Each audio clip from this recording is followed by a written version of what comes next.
Good morning students. अभी जो आपने पार्ट किया था रिफ्लेक्टिंग स्पेरिकल रिफ्लेक्टिंग सरफेसेस या स्पेरिकल मिरर्स, उनमें आपने देखा था कि मिरर आपके दो टाइप के होते हैं, कनकेव और कॉन्वेक्स। कुछ एक टर्म्स आप कर चुके हो जैसे centre curvature, radius of curvature, pole, और आपने जो टर्म की थी वहाँ पर प्रिंसिपल एक्सिस। अब जो नेक्स्ट टर्म हमने करनी है उससे पहले अपनी एक एक्टिविटी करनी है, वहाँ से टर्म आपको क्लियर होगी। देखिए आपने क्या करना है, आपने सबसे पहले तो क्वेश्चन आपको यहाँ पर दिया गया है कि आपने डायरेक्टली सनलाइट को नहीं देखना है या सन को आपने डायरेक्ट नहीं देखना है अनएडेड आइज से, या फिर यूँ कहा जाए कि जो मिरर आपका रिफ्लेक्ट करेगा लाइट को, रिफ्लेक्टेड लाइट आपकी आइज में डायरेक्ट इंसिडेंट ना हो, क्योंकि उससे आपकी आइज डैमेज हो सकते हैं। आप सबसे पहले अपने कनकेव मिरर ले लेना है। कनकेव मिरर जो आपने लिया है उसके रिफ्लेक्टिंग सरफेस को आप सन की तरफ करोगे। उसके बाद आपने क्या करना है, एक सीट लेनी है पेपर की। उस सीट पर आपने जो मिरर से रिफ्लेक्टिंग सरफेस लिया मिरर का सन की तरफ, वहाँ से रिफ्लेक्टेड रे को एक पॉइंट की फॉर्म में लेकर आना है। उसको आप इधर उधर कीजिए, एडजस्ट कीजिए, ताकि आपके पास में एक शार्प पॉइंट वहाँ पर बने। और कुछ टाइम तक नोट कीजिए क्या ऑब्जर्वेशन आपके पास में आएगी, क्या आप रिजल्ट निकालोगे। आप ये पाओगे जो आपके पास में वहाँ पर पेपर है, पेपर आपका स्मोक प्रोड्यूस करेगा, और स्मोक प्रोड्यूस करने के बाद वो बर्न करना स्टार्ट करेगा, ठीक, और वहाँ पर ये फायर कैच कर लेगा। तो ये आपके पास में ऐसा क्यों हुआ कि आपके पास में जो सन से लाइट आई थी उस लाइट से रिफ्लेक्ट होने के बाद में वो आपके पास में वहाँ पर पेपर फायर कैच करता है। इसका एक ही कारण है, जो सन से लाइट उसको मिली थी उसने कन्वर्स कर दी पूरी की पूरी लाइट एक पॉइंट पर। जब लाइट आप देखिए, जब रिफ्लेक्टिंग सरफेस पर गिरी थी लाइट, तो लाइट की एनर्जी या हीट वहाँ पर डिस्ट्रीब्यूट हो गई थी। लेकिन जब वो वहाँ पर रिफ्लेक्ट होकर एक पॉइंट पर गिरते हैं तो इसका मतलब कि वो पूरी की पूरी एनर्जी एक पॉइंट पर आ जाती है, जहाँ से हीट प्रोड्यूस हो जाती है। हीट का अमाउंट एक पॉइंट पर ज़्यादा हो जाता है, वो आपका पेपर इजीली फायर कैच कर लेता है। तो यहाँ पर देखिए जो आपने देखना है, यहाँ पर डायग्राम जो ए आपका बताया गया है, जो डायग्राम आपका ए बताया गया है, इसमें आपने ऑब्जेक्ट लिया कहाँ पर, एट इन्फिनिटी। ऑब्जेक्ट आपने कहाँ पर लिया है, इन्फिनिटी पर। इन्फिनिटी का मतलब कि ऑब्जेक्ट आपने बहुत ज़्यादा दूर लिया, सन पोजीशन हम यहाँ पर ये ले सकते हैं। यहाँ से जो रेज आपके आएंगे, रेज कैसे आएंगे, रेज आपके आए हैं parallel to the principal axis, क्योंकि प्रिंसिपल एक्सिस आपको पता है कि सी और पी के बीच की डिस्टेंस आपका उसमें प्रिंसिपल एक्सिस थी, और पी आपका यहाँ पर क्या है, पोल पॉइंट है। रिफ्लेक्टिंग सरफेस का मिड पॉइंट ये रहेगा। अब देखिए जो आपने यहाँ पर ये कहा कि आपके पास में रेज आए parallel to the principal axis, ये सब के सब रेज आपके क्या करेंगे, यहाँ पर आफ्टर रिफ्लेक्शन एक पॉइंट पर आकर मिलेंगे। आफ्टर रिफ्लेक्शन कहाँ पर आकर मिलेंगे, ये किसी एक पॉइंट पर आपके पास में ये आकर मिलेंगे। और जिस पॉइंट पर आपके पास में ये आकर मिले हैं, तो जहाँ पर ये कन्वर्ज करेगा पॉइंट आपका है कैपिटल एफ से डिनोट किया गया है, जिसको आप नाम दोगे प्रिंसिपल फोकस का। और प्रिंसिपल फोकस पॉइंट आपका प्रिंसिपल एक्सिस पर लाई करेगा, ये ध्यान रखना। लॉज ऑफ रिफ्लेक्शन यहाँ पर ओबे होंगे। और यहाँ पर देखिए जो सी है आपके पास में सेंटर ऑफ कर्वेचर, ये नॉर्मल का वर्क करेगा। जितने एंगल से लाइट आपकी इंसिडेंट हुई थी उतने ही एंगल से लाइट आपकी रिफ्लेक्ट होकर यहाँ पर वापस आएगी।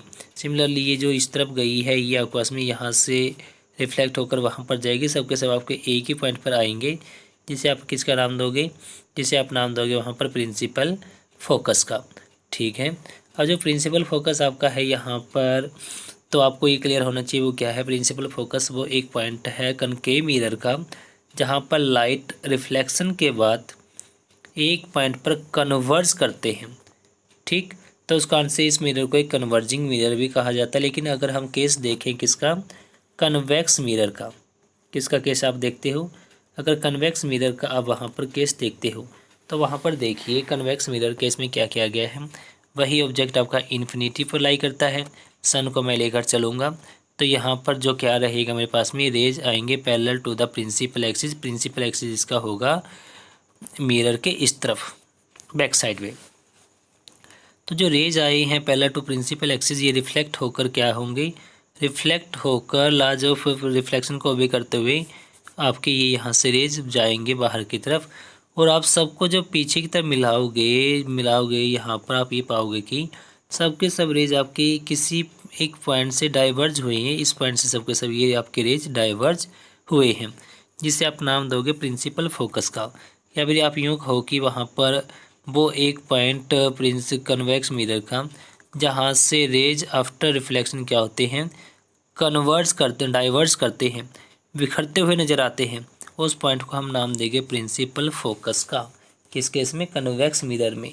और प्रिंसिपल फोकस आपका कन्वेक्स मिरर में क्या होगा, मिरर के बैक साइड में होगा, और कनकेव मिरर में क्या था, ये फ्रंट में था। अब जो ये आपको डॉट मिलता है, एक शार्प पॉइंट मिलता है, इसके लिए ये क्या है, ये सन की इमेज होगी। ये क्या होगी, वहाँ पर सन की इमेज ये रहेगी। और अगर ये सन की इमेज आपके पास में है तो यहाँ पर ये सन की इमेज ये F पॉइंट पर है, और सन की इमेज जो आपके वहाँ पर आपको पूरी लाइट मिल जाएगी जो आपके आई थी, तो उसके कारण पेपर आपका क्या कहलाएगा, पेपर आपका इग्निशिएट करेगा। ठीक है, तो ये प्रिंसिपल फोकस पॉइंट आपका कहलाएगा कनकेव और कन्वेक्स दोनों में ही।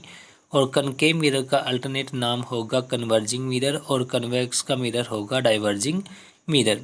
अब जो हम वहाँ पर देखेंगे, क्या देखेंगे, प्रिंसिपल फोकस से आपने डिफाइन करना है फोकल लेंथ। फोकल लेंथ क्या होगी, फोकल लेंथ आपस में होगी वहाँ पर पोल पॉइंट और प्रिंसिपल फोकस के बीच की दूरी फोकल लेंथ आपकी कहलाएगी। क्या कहलाएगी, फोकल लेंथ आपकी ये कहलाएगी। कौन सी, प्रिंसिपल फोकस और पोल पॉइंट के बीच की दूरी कहलाएगी आपस में फोकल लेंथ। डिनोट करेंगे हम इसको किससे, स्मॉल एफ से आप इसको डिनोट करोगे। ठीक है, अब स्मॉल एफ से जो डिनोट करोगे तो यहाँ पर जो रेडियस ऑफ कर्वेचर था उसमें और इसमें क्या रिलेशन रहेगा, ये आपकी पूरी है रेडियस ऑफ कर्वेचर। ये आपकी क्या है, पूरी रेडियस ऑफ कर्वेचर। पी से लेकर एफ तक आपका पॉइंट है वहाँ पर प्रिंसिपल फोकस एफ।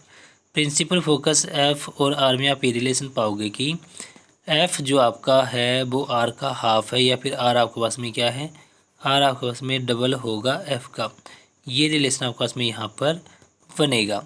ठीक है, तो यहाँ पर जो आपने पाया, जो किया, अब एक नई टर्म आपने डिफाइन करनी है, वो होगा अपर्चर। देखिए आपके पास में कनकेव हो या कन्वेक्स मिरर हो, या बेसिकली मेरा यहाँ पर कन्वेक्स मिरर है, तो उसका जो रिफ्लेक्टिंग सरफेस है वो यहाँ पर कर्व्ड है।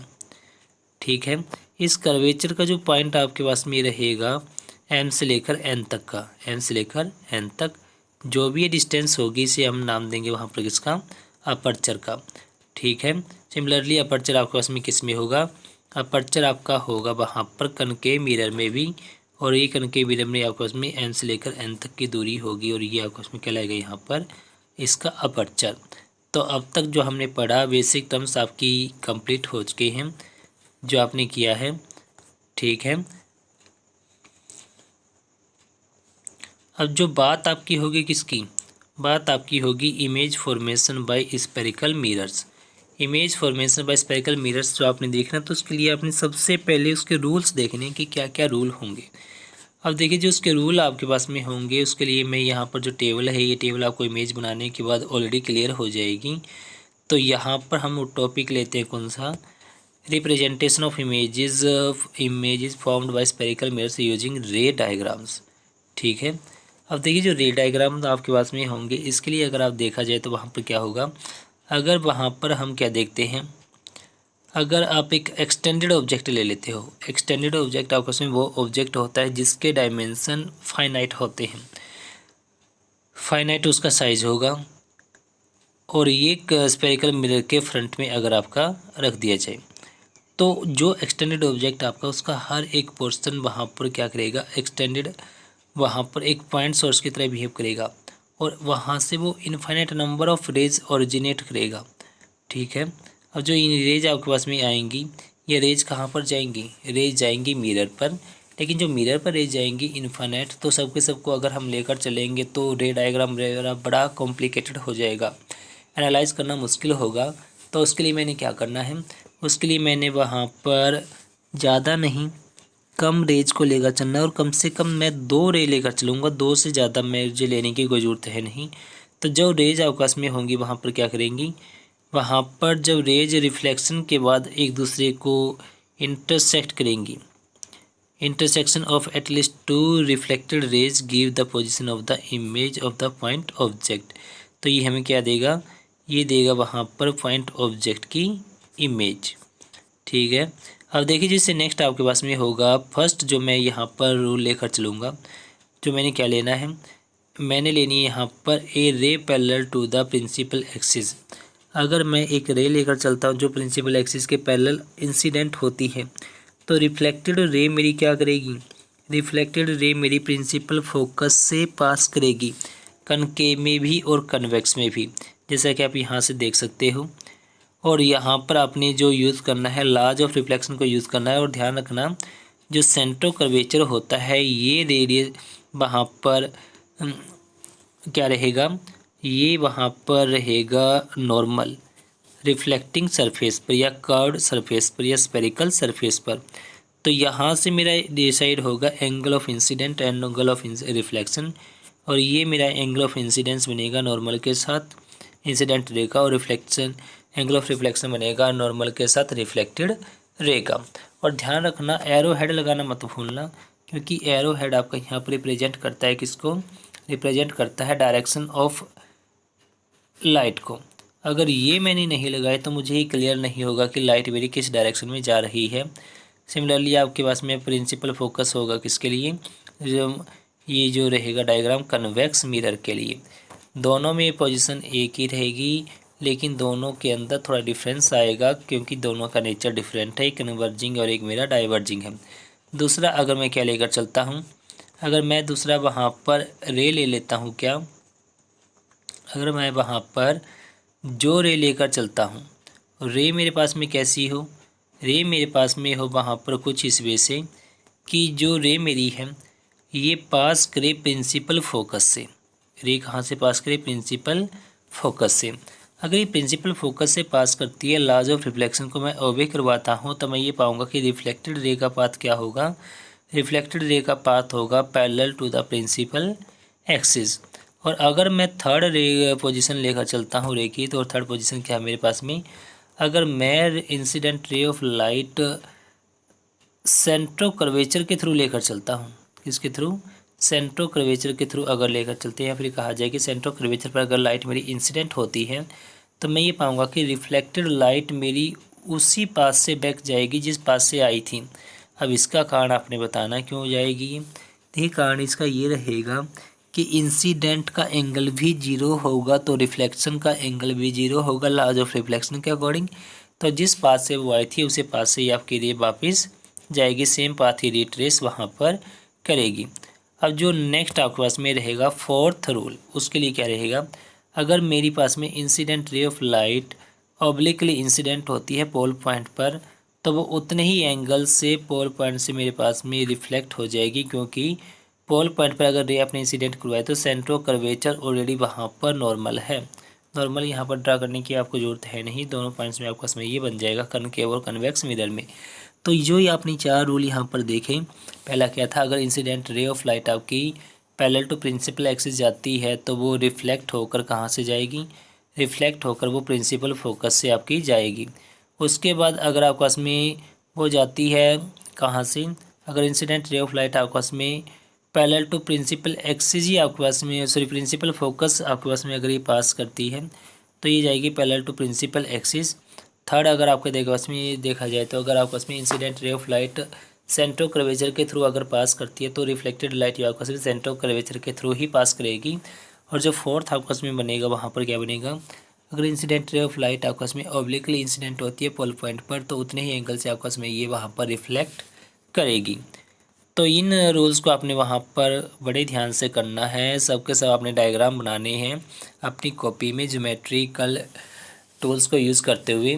पेंसिल है, कंपास है, स्केल है, और आपने इन डायग्राम्स बड़े नीट एंड क्लीन बनाने हैं। और काम कंप्लीट करके आपने जो भी कंप्लीट किया है उसकी फ़ोटोज़ आपने सेंड करनी है। अब जो नेक्स्ट पार्ट हमारा होगा image formation by concave mirror और फिर image formation by convex mirror, ये हमने करना है। अब तक जो आपने किया उसको बड़े ध्यान से कीजिए, बड़े अच्छे से कीजिए। और एक बात ध्यान रखना, अगर आपने इमेज क्लियर बनानी है तो एक कंडीशन उसकी होगी, कंडीशन क्या रहेगी, कंडीशन ये रहेगी कि आपस में जो रेडियस ऑफ कर्वेचर होगा और जो अपर्चर होगा, रेडियस ऑफ कर्वेचर आपका ज़्यादा रहेगा, अपर्चर आपका बहुत कम होगा, ये ध्यान रखना। Thank you.